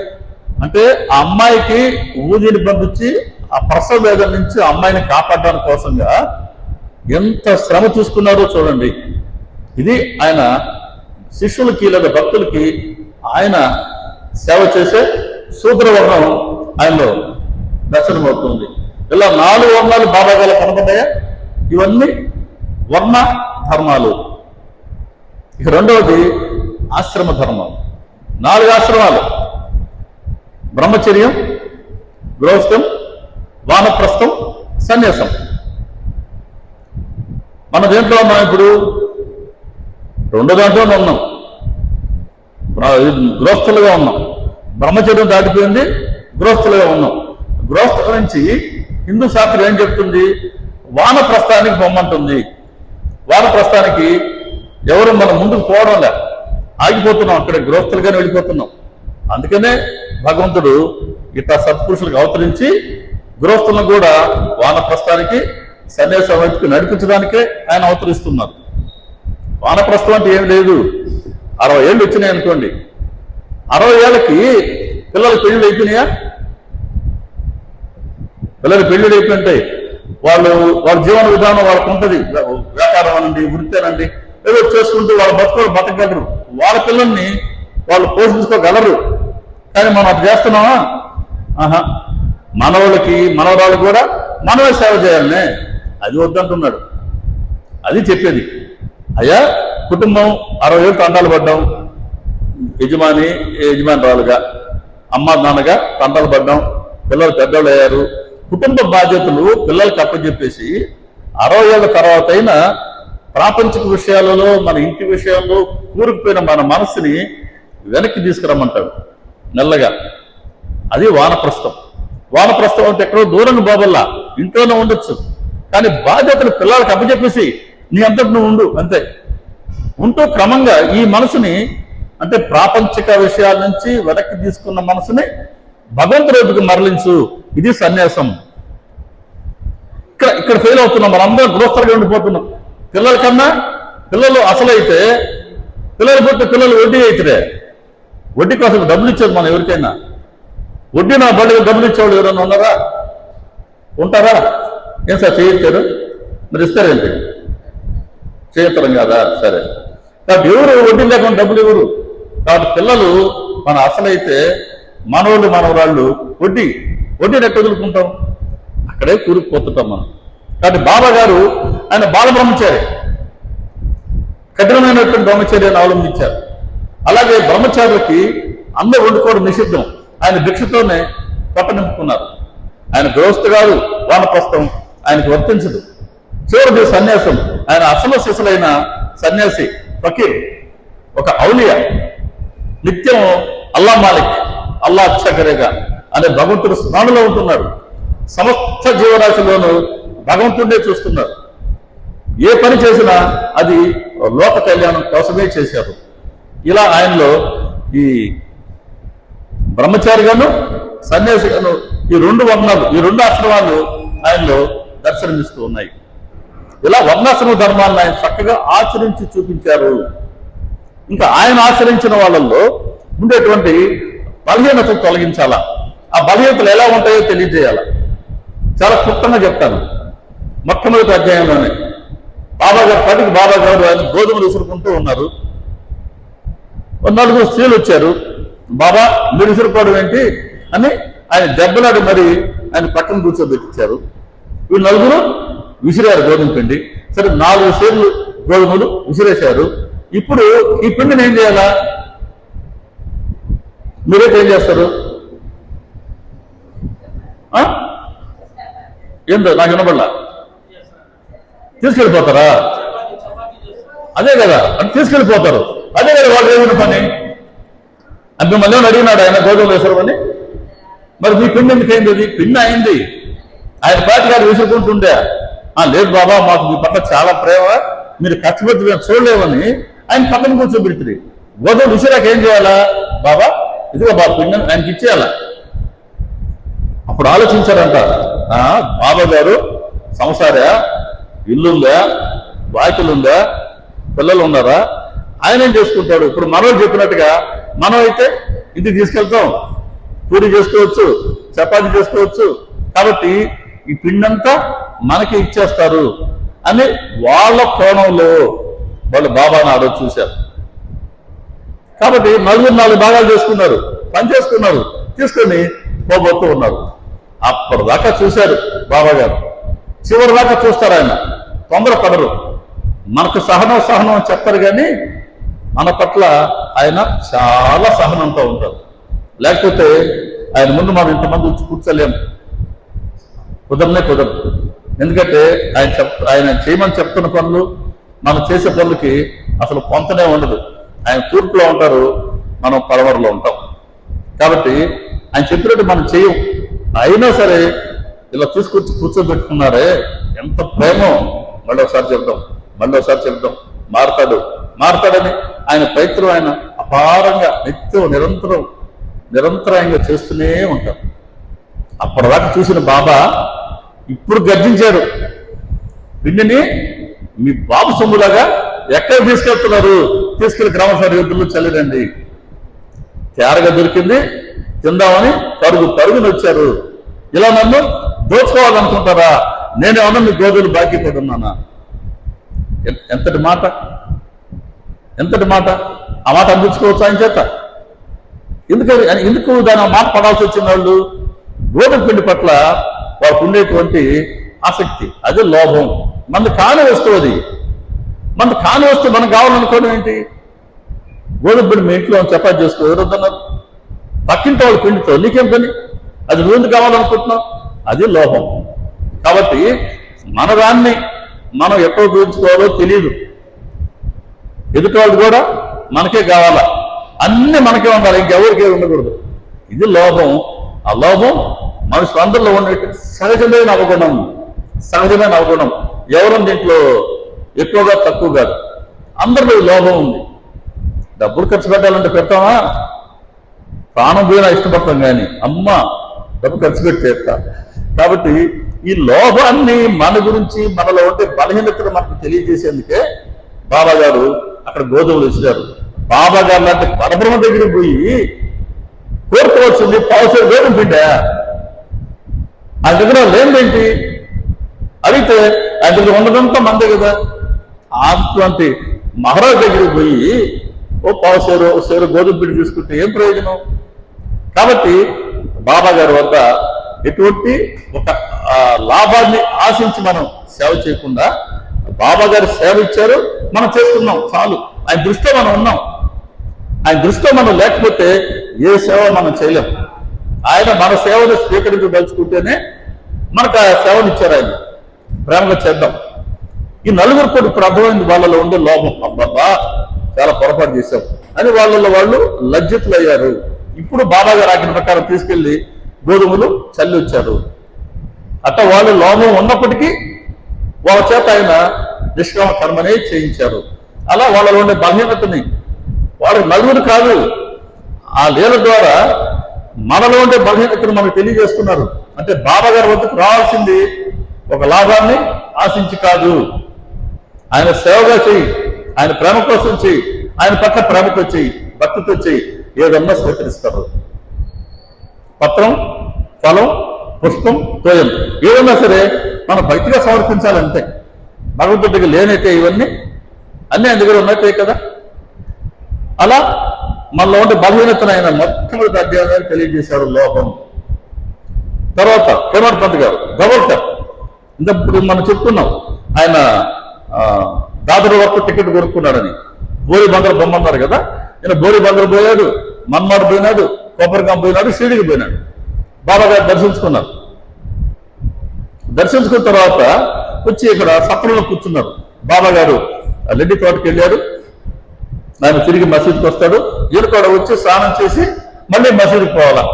ఇది ఆ రోజు ఉన్నటువంటి షెడ్యూల్, ప్రోగ్రామ్. సరే వచ్చి సత్రంలో కూర్చున్నారు, 5-6 మంది కూర్చున్నారు. ఒక 5-6 మంది మనం కలిస్తే ఏం చేస్తాం సాధారణంగా? ఒక 5-6 మంది కూర్చున్నాం అనుకుందాం, ఏం చేస్తాం? ఏదో ఒక మాట మాట్లాడుకోవాల్సిందే కదా, కొత్తగా ఉంటామా? కాబట్టి ఏదో చర్చ వచ్చింది. దేని గురించి వచ్చింది? గురువుని ఆశ్రయించాలన్నా, గురువు అవసరం ఉందా, గురువు అవసరం లేదా అని. ఎక్కడికి వచ్చినాడు? షిరిడీకి వచ్చినాడు. షిరిడీలో ఎవరున్నారు వచ్చినాడు? గురువు నాడు వచ్చినారు. అక్కడికి వచ్చి కూడా చర్చ దేని మీద జరిగింది? గురువుని ఆశ్రయించాలన్నా, గురువు ఆవశ్యకత ఉందా లేదా? దబోల్కరేమో గురువు ఆవశ్యకత లేదంటాడు. మనం చేసే పనిలో మనకు దక్షత ఉండాలి కానీ గురువుని ఎందుకు ఆశ్రయించాలా అంటాడు. వేరే వాళ్ళు అదేంటి గురువుని ఆశ్రయించకపోతే ఎట్టా, కాబట్టి గురువు అవసరం ఉందని వాళ్ళు అంటారు. మాట ఎన్నో ఇది. సరే, గురువుని ఆశ్రయించాలని వాళ్ళు అంటారు. వీరికేమో గురువు అవసరం లేదంటారు. అలా కొంత చర్చ జరిగింది. తర్వాత స్వయం కృషి గొప్పదా, విధి బలీయమా? స్వయం కృషి మనగా మనం పనిచేసుకోవాలా, లేకపోతే భగవంతుడి శక్తి గొప్పదా? ఏది గొప్పది? భగవంతుడి శక్తి గొప్పది అని చెప్పి మన గమ్మ కూర్చొస్తే పనులు అవుతాయా? ఎట్టవుతాయి?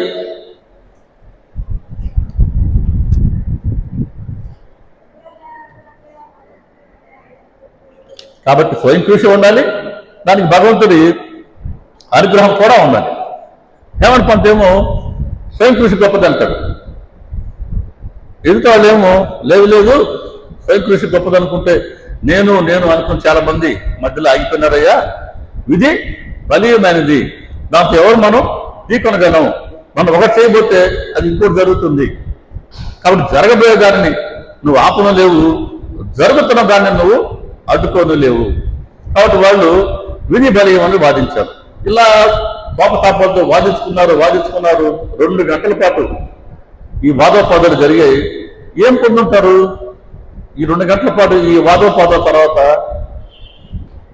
పొందిన ఏదైనా ఉందంటే ఒక్కటి, మనశ్శాంతి కోల్పోయారు. ఇదే మనందరూ గుర్తు రావాలి. ఇటువంటి వాదోపాదాలు కనుక మనం కానీ పాలు పంచుకుంటే ఏం పొందగలం? చివరికంటే మన మనశ్శాంతిని కోల్పోతాం. హేమంత్ పంత్ వీళ్ళందరూ కలిసి మళ్ళీ మసీదుకి బొంగనే బాబా గారు వాడలో ఏం జరిగింది, దేని గురించి వాదం, పోట్లాట ఎందుకు అని అంటూ డబుల్ కూడా చేయి చూపిస్తూ ఈ హేమంత్ పంత్ ఏమంటున్నాడు అని, హేమంత్ పంత్ అని పెద్ద దక్షుడైనటువంటి ఆ మరాఠీ యాదవ రాజుల మహామంత్రి అయిన, అంత గొప్పవాడైనా అని మొట్టమొదటి రోజే, ఈయన పోయిన రోజే బాబా గారు ఈ పేరు పెట్టారని హేమంత్ పంత్. హేమంత్ పంత్ని బిరుదుకి ఇచ్చారు అంటే అంత దక్షుడని కాదు, ఏమి తెలియకుండా వ్యర్థంగా ఇప్పుడు దాకా మాట్లాడుతున్నాడు అని. అలా అతడిలో ఉండే ఆ క్రోధ స్వభావం, మనసులో క్రోధం ఉంటేనే, ఆ క్రోధ స్వభావం ఉంటేనే వాదోపాదాల్లో మనం పాలు పంచుకుంటూ ఉంటాం. ఈ క్రోధ స్వభావాన్ని అక్కడ బాబా గారు తెలియజేసి అదే హేమంత్ పంత్ అంటే ఎవరైతే గురువు అవసరం లేదని వాదించారో అటువంటి ఆయన ద్వారా రాను ఏం చెప్పించాడు, నేను బాబా గారి భక్తుల పాదరక్షను అని చెప్పించాడు. అంటే మనిషిలో ఎంత మార్పు తీసుకుని వచ్చారు, ఈ మార్పును సహజంగా తీసుకొస్తారే మనలో, అది బాబా గారి ఒక ప్రత్యేకమైన సమర్థత. నారాయణ చంద్రకర్ మనకు 50వ అధ్యాయం వస్తుంది, 49వ అధ్యాయం, 39, 50 ఈ 2 అధ్యాయాల్లో వస్తుంది. కాదు 39వ అధ్యాయం ముస్లిం మహిళ వస్తుంది. 39 కదా, 39, 49 అధ్యాయం. ఆ 49వ అధ్యాయంలో ఒక ముస్లిం కుటుంబం బాబా గారి దర్శనార్థం వస్తుంది. ఆ స్త్రీని చూసి వీరి కొద్దిగా మోహితుడు అవుతాడు. దాన్ని బాబా గారు తప్పు అన్నారు. సౌందర్యం ఉంది, చూడడంలో తప్పు లేదు, కానీ మనసులో దురాలోచన ఉండకూడదు అని అతనిలో ఉండే ఆ కామభావం ఆయన బాబా గారు తొలగించారు. తర్వాత చంద్రకర్ గారు బన్నుమాయి అని ఒక ముస్లిం మహాత్మురాలు ఉంటారు, ఆవిడ దిగంబరు, ఆవిడ దర్శనార్థం వెళ్తారు. ఆవిడ దర్శించుకున్నారు బాబా గారి దయతో, కానీ ఆయనలో కామభావన రాలేదు. మహాత్మురాలు గారు చూశారు. అలా ఆ చంద్రకర్లో ఉండే కామభావాన్ని తొలగించారే, అది బాబా గారి సమర్థత. ఇలా మనలో ఉండేటువంటి ఈ బలహీనతల్ని, అడ్డంకుల్ని క్రమక్రమంగా ఆయన తొలగిస్తుంటారు. 27వ అధ్యాయం ఒక మంచి ఉదాహరణ. రామదాసి ఉంటాడు. రామదాసు దగ్గర విష్ణు సహస్రనామం పుస్తకం ఉంటుంది. ఆయన ప్రతిరోజు మసీదుకి వచ్చేవారు, స్నానం చేసి వచ్చేవారు, కాషాయ వస్త్రాలు ధరించి వచ్చేవారు. వచ్చి ఆయన రామాయణం పారాయణ చేసేవారు. ఆ పారాయణ తర్వాత ఆయన విష్ణు సహస్రనామాన్ని ఆయన ఆవర్తన చేస్తుండేవారు. రోజు అలాగ చేస్తుండేవారు. బాబా గారు ఒకరోజు ఆయన్ని బయటికి పంపించారు. బాబా గారు కడుపులోకి వచ్చిందంట. సోనంబుకి కావాలా అని బయటికి పంపించారు. సరే, ఆయన చదువుతున్న దాంట్లో పేజీలో గుర్తు పెట్టుకొని మార్కెట్కి వెళ్ళాడు. సోనాముఖి కావాలని బాబా గారు లేచి వచ్చి ఈ పుస్తకం విష్ణు సహస్రనామ పుస్తకం తీసుకెళ్లి శ్యామకి ఇచ్చారు. శ్యామ, ఈ పుస్తకాన్ని నువ్వు చదువు, నీకు పనికి వస్తుంది అన్నారు శ్యామతో. శ్యామ చెప్పాడు, అయ్యా ఈ పుస్తకం అది రామదాసుది, చాలా కోపిష్టి, అడ్డదిడ్డంగా మాట్లాడతాడు. ఇప్పుడు నువ్వు నాకు ఇస్తున్నావు, ఆయన వచ్చినాక మళ్ళీ నాతో పోట్లాడతాడు. అందులో నాకు సంస్కృతం రాదు బాబా, నాకు ఈ పుస్తకం వద్దు అంటాడు. దానికి బాబా చెప్తాడు, లేదు లేదు, ఈ పుస్తకం నువ్వు చదువు. ఒకప్పుడు బాబా గారికి శరీరం అంటే ఆయనకి బాధ లేకుండా వచ్చిందంట. ఆయన గుండె గడ్డలాడిందంట, ప్రాణం రెపరెపలాడిందంట, ప్రాణం పోతుందా అనిపించిందంట. అప్పుడు ఇదే విష్ణు సహస్రనామ గ్రంథాన్ని ఆయన గుండెలకి ఆనిచి పెట్టుకున్నాడంట. అలా ఆయన గుండెలకి ఆనించుకున్నదో లేదో ఆ దేవుడే ఆయన ప్రవేశించి ఆయన ప్రాణాన్ని కాపాడా అనిపించిందంట. కాబట్టి ఈ గ్రంథంలో ఇన్ని సద్గుణాలు ఉన్నాయి, దీన్ని తీసుకెళ్ళి నువ్వు చదువు, నీకు మంచి జరుగుతుంది అన్నారు. అంటే గ్రంథం చదవమని చెప్పడే కాదు, దాన్ని ఎలా చదవాలో కూడా చెప్తున్నారు. చూడండి, ఆయన గుండెకి హత్తుకున్నారు అని అంటే ఆ గ్రంథంలో ఉండే పుస్తకాన్ని ఇటు పెట్టుకొని కొనుక్కోమని కాదు. ఈ గ్రంథం ఏం చెప్పిందో అది నీ మనసులోకి హత్తుకునేలాగా, మనసులో దించుకునేలాగా ఆ గ్రంథాన్ని అధ్యయనం చేయని చెప్పడం. అలా చేస్తే ఆ భగవంతుడే మనలో ప్రవేశిస్తాడు. భగవంతుడు ఎక్కడి బయట నుంచి రాడు, మనలోనే ఉన్నారు. మనలో ఉన్నారు భగవంతుడు అని మనకు ఎందుకు తెలియట్లేదు అని అంటే మనం మన నామరూపాలకే పరిమితమై ఉన్నాం. మనము మన సంసారం, మన ఆస్తిపాస్తులు, మన కుటుంబం వరకే పరిమితమై ఉన్నాం. దీన్ని దాటి ముందుకు వెళ్ళలేకున్నాం. దీన్ని దాటి ముందుకు వెళ్ళగలిగితేనే భగవంతుడు ఉన్నారు మనలో అనే అనుభవం మనకు వస్తుంది. పాప ఆయన తొందరపడుతున్నాడు మనకు అనుభవం ఇవ్వాలని, మనం ఎప్పటికప్పుడు ఆలస్యం చేస్తున్నాం తర్వాత. కాబట్టి గ్రంథం సద్గ్రంథం ఏం చేస్తుందంటే అందులో ఉన్న విషయాలు కనుక మనం అర్థం చేసుకుంటే, ఆ గ్రంథం చెప్పినట్టు కనుక మనం ఆచరిస్తే మనలో ఉండే ఈ స్వార్థం కొద్దిగా తొలగుతుంది. నేను నాది అని క్రమంగా తొలగే కొద్దీ లోపలుండే ఆ భగవంతుడి ఉనికి మనకు అనుభవానికి వస్తుంటుంది. అది చెప్తున్నారు బాబా గారు. తర్వాత ఈయన వచ్చాడు రామదాసి, వచ్చి శ్యామకి బాబా గారి పుస్తకం ఇచ్చారు కదా, నువ్వు శ్యామతో పోట్లాడతాడు. నువ్వే బాబాని ఇంకా బయటకు పంపించావు, నా గ్రంథం నువ్వు తీసుకున్నావు, నా గ్రంథం నాకు తిరిగి ఇచ్చేసి. శ్యామ చెప్తాడు, అయ్యా నేను తీసుకోలేదు, నాకు దీనికి సంబంధం లేదు, నాకు బాబా గారు ఇచ్చారు, నువ్వు నా మీద ఎప్పుడు నిందలేయద్దు అని అంటే వినడు, పోట్లాడతాడు శ్యామతో. అప్పుడు బాబా గారు వచ్చి, రామదాసి ఇప్పుడు ఏమైందని నువ్వు ఇంతగా గొంతు చించుకుంటూ ఉన్నావు, అనవసరంగా వ్యర్థంగా మాట్లాడుతూ ఉన్నావు, ప్రపంచానికి తమాషాని చూపిస్తూ ఉన్నావు. శ్యామ ఎవరు? మన కుర్రవాడే కదా, ఆ పుస్తకం నీకు కంఠోపాఠం కదా, ఆ పుస్తకం చూడకుండా చదువుతున్నావు కదా, నీ పుస్తకం శ్యామకిస్తే ఆ పుస్తకాన్ని శ్యామ చదివితే దానివల్ల శ్యామకు మంచి జరిగితే అది నీకు కూడా మంచి జరుగుతుంది కదా. అయినా నువ్వు రామదాసు అని చెప్పుకుంటూ ఉన్నావు, రాముడికి దాసుణ్ణి అని చెప్పుకుంటూ ఉన్నావు. నీకు ఉండవలసింది సమతే కదా. నీకు ఆ చిన్న పుస్తకం పట్ల మమత పోలేదే, నువ్వు ఏమి రామదాసు అయ్యా అని ఒక భక్తుడికి ఒక వస్తువు పట్ల ఎటువంటి ఆసక్తి, బంధం ఉండకూడదు. ఆ బంధమే మోహం, ఆ మమకారమే మోహం. కాబట్టి నీలో ఉండే అంటే రామదాసు పాత్ర ద్వారా మనకు వస్తువుల పట్ల ఉండే మోహాన్ని అక్కడ ఆయన బాబాగారు తెలియజేస్తారు. ఇలా ఆయా సందర్భాలలో, అధ్యాయాలలో మనుషుల్లో ఉండేటువంటి బలహీనతల్ని ఆయన మనకు తెలియజేస్తూ ఉన్నారు. ఆ బలహీనతగా మనం తొలగించుకోలేదా? అదిగో 46వ అధ్యాయం 47వ అధ్యాయం సచ్చరిత్రలో. లోభం లోభం కనుక తొలగించుకోకపోతే ఉత్తమ జన్మ మానవ జన్మను కోల్పోయి ఇద్దరు మేకలకు పుట్టారు, అన్నల తమ్ముళ్ళే, ఒకే తల్లి కడుపును పుట్టిన బిడ్డలే. లోభం కారణంగా ఇద్దరిలో శత్రుత్వం వచ్చింది. ఇద్దరు పరస్పరం కొట్టుకున్నారు, తిట్టుకున్నారు, పరస్పరం చంపుకున్నారు, చనిపోయినారు, మానవ జన్మను కోల్పోయారు, ఇద్దరు మేకలుగా జన్మించారు. ఇక మానవ జన్మను కోల్పోయి మేకలుగా జన్మించిన కారణం ఎవరు? దేవుడా? కాదు, మనమే. మన మీద పోటాడుతుంది, మన మీద చంపుకునింది. దానికి కారణం ఏంటి? లోభం. ధనం పట్ల విపరీతమైనటువంటి ఆశ, ఇది లోభం. దాని కారణంగానే అసూయ ఇద్దరి మధ్య, అసూయ కారణంగా ద్వేషం, శత్రుత్వం. ఎంతవరకు పోయింది శత్రుత్వం? ఒకే తల్లి కడుపున పుట్టిన బిడ్డలు పరస్పరం ప్రేమగా ఉండేవాళ్ళు, ఇద్దరు శత్రువులు అయిపోయినారు, కొట్టుకున్నారు, పరస్పరం చంపుకున్నారు, ఇప్పుడు మేకలుగా జన్మించారు. కాబట్టి మనం చేసిన కర్మలే ముందు ముందు మనకు వచ్చే హీన జన్మలకి కారణమవుతాయి. అది ముందు ఈ అడ్డంకు తొలగించుకోకపోతే ముందు మనకు ఎటువంటి దుష్పరిణామాలు మనం ఎదుర్కోవాలనో, ఎటువంటి హీనమైన జన్మలు మనకు వస్తున్నాయో రానున్నాయో బాబా గారు చెప్తున్నారు.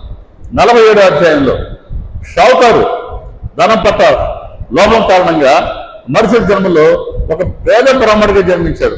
పేద బ్రాహ్మడిగా, తిండి కూడా లేనటువంటి. ఆ జన్మలో కూడా లోభం వదల్లా తిరిగి పాముగా జన్మించాడు. గుర్తుపెట్టుకోండి, డబ్బు పట్టడానికి ఆశగా వదులుకోకపోయినావా, వచ్చే జన్మలో మన చుట్టుపక్కల ఉండే ఊర్లలోనే ఒక పొట్టలో పాము పుట్టాల్సిందే. ఇప్పుడు మన కనబడి పావులని ఎవరు? ఒకప్పుడు మన ఊరిలో ఉండేవాళ్ళే. ఆ ఆస్తుల మీద వాటి మీద మమకారం వదులుకోలేక అటు వెళ్ళిపోయి పావులుగా జన్మిస్తుంటారు. అది బాబా చెప్తున్నారు ఇక్కడ. ఆ ధనం మీద ఆసక్తిని తొలగించుకోకపోతే ముందు పాము అవుతావు, కప్పు అవుతావు, జాగ్రత్త అని మనలో ఉండే బలహీనతలు ఏదంటే మనకు తెలియచేస్తూ ఆయన ఇవి తొలగించుకోకపోతే ముందు ఎటువంటి దుష్పరిణామాలు మనం ఎదుర్కొంటామో ఆయన స్పష్టంగా తెలియచేస్తున్నారు. అవి తొలగించుకునే మార్గాన్ని చెప్తున్నారు. కామం, క్రోధం, దురభిమానం వంటి మనోవృత్తులు కనుక నీలో ఉవ్వెత్తులు లేచినప్పుడు వాటిని మెల్లగా నా వైపుకి మరలించు. కామం, క్రోధం, దురభిమానం ఇవి కనుక మనసులో ఉవ్వెత్తుగా లేస్తే వాటిని నా వైపుకి మరలించు అన్నారు బాబా. అంటే మన మనసులో వచ్చే మనోవృత్తుల్ని ఆయన వైపుకి మరలించడమే బాబా గారు కోరుకుంటున్న సేవ, అదే ఆయన భక్తి. మరి ఎలా ఈ కామాన్ని, క్రోధాన్ని మరలించాలా? దానికి బాబా చెప్తున్నారు. కోరుకోవాలనుకుంటున్నావా? అదే నన్నే కోరుకో. తిట్టాలనుకుంటున్నావా? ఎవరినైనా కోపడ్డావా? అదే నన్నే చెప్తానంటున్నాడు. తిట్టగలవా బాబాని?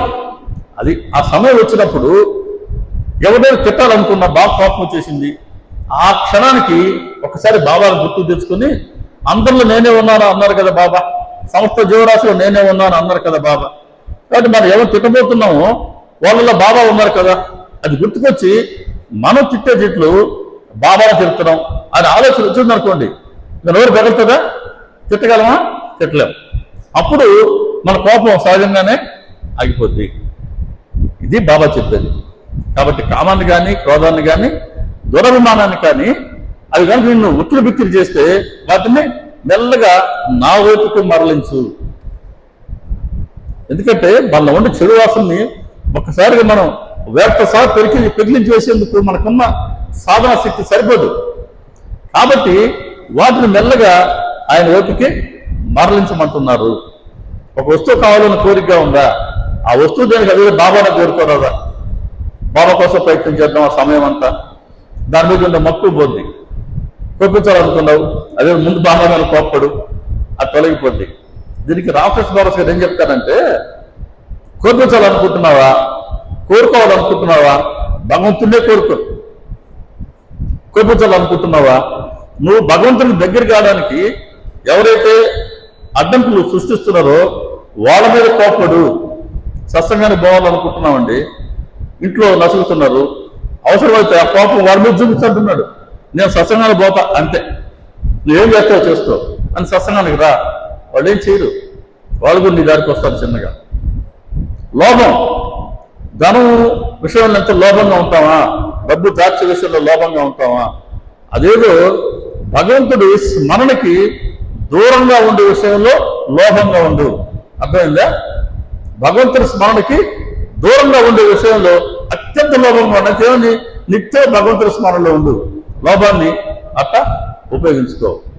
మోహం, నా కుటుంబం, నా భార్య, నా భర్త, నా పిల్లలు, నా ఆస్తిపాస్తులు, అలా నా నా అని ఉపయోగించుకోవాలనుకుంటున్నావా? నా సాయిబాబాను, నా షిరిడి అను, నా దేవస్థానం అను, నా సచరిత్రను అక్కడ నా నా నా ఉపయోగించుకొని కావాలనుకుంటే అది మోహం. మదం, నేను గొప్పని, నేను ఎవరి కాళ్ళకి మొక్కను, మంచిదే, నేను బాబా గారి కాళ్ళకే మొక్కుతానండి, నేను ఎవరి కాళ్ళకి మొక్కను, అక్కడ ఉపయోగించుకొని మదాన్ని నువ్వు ఉపయోగించుకోవాలనుకుంటే. మత్సరం, కోరిక, బాబా గారి దగ్గర ఇదిగో పలానాయన 5 ఏళ్లలో మంచి స్థితిని పొందాడు, మంచి భక్తుడు అనిపించుకున్నాడు, నేను 4 ఏళ్ళలో అనిపించుకోవాలా, ఆ విషయంలో పోటీపడు. అలా ఈ మనసులో ఉండే అవగుణాలన్నింటినీ భగవంతుడికి మరణించబడి బాబా గారు ఉపాయం చెప్తూ క్రమక్రమంగా అలాంటి మంచి స్థితిని మనకు తీసుకొస్తారే, అది ఆయన సమర్థత. అలా గృహస్థులు మన సంసారంలో మనం ఉంటూనే ఆ సంసారంలో కూరుకొని పోకుండా మనలో ఉండే బలహీనతలు మనకు తెలియచేస్తూ వాటిని తొలగిస్తూ మెల్లగా వారి వైపుకి చేర్చుకుంటారే, అది వారి సమర్థత. 4వ అధ్యాయంలో ఒక్క మాట చెప్పారు, ఒక్క మాట చెప్పి ముగిస్తారు. ప్రవృత్తి ప్రవాహంలో కొట్టుకునే ప్రాపంచికులకు నివృత్తి అనే పునాదిపై పరమార్థ మందిరాన్ని నిర్మించి సత్పురుషులు తమ సహజగతితో ఉద్ధరిస్తారు. అలా ప్రవృత్తి అజ్ఞానంతో ఉండే మనలాంటి గృహస్థులకి మనలో ఉండే అడ్డంకులతో తెలియచేస్తూ తొలగిస్తూ క్రమక్రమంగా నివృత్తి వైపుకి అంటే బాబా గారి వైపుకి నడిపిస్తున్నదే, అది వారి సమర్థత.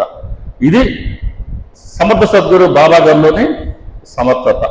ఈ విషయాలు బాబా గారు స్ఫురించిన మేరకి మీతో పంచుకోవడం జరిగింది. మిత్రులారా, తల్లులారా, అక్కలారా, చెల్లెళ్ళారా, మళ్ళీ ఇంకోసారి అవకాశం వచ్చినప్పుడు మరిన్ని విషయాలు దర్శించుకుందాం. బాబా గారి వైపుకి మనం నడిచేందుకు అవసరమైన భక్తి శ్రద్ధల్ని బాబా గారు మనందరికీ అనుగ్రహించాలని వారి పాదపద్మాల ప్రార్థన చేస్తూ శ్రీ సచిదానంద సమర్థ సద్గురు సాయినాథ్ మహారాజుకి జై. సర్వే జనా సుఖినో భవంతు. అవసరమా? రైట్. జై సాయిబాబా. అందరికీ నమస్కారం. శ్రీ సాయిబాబా.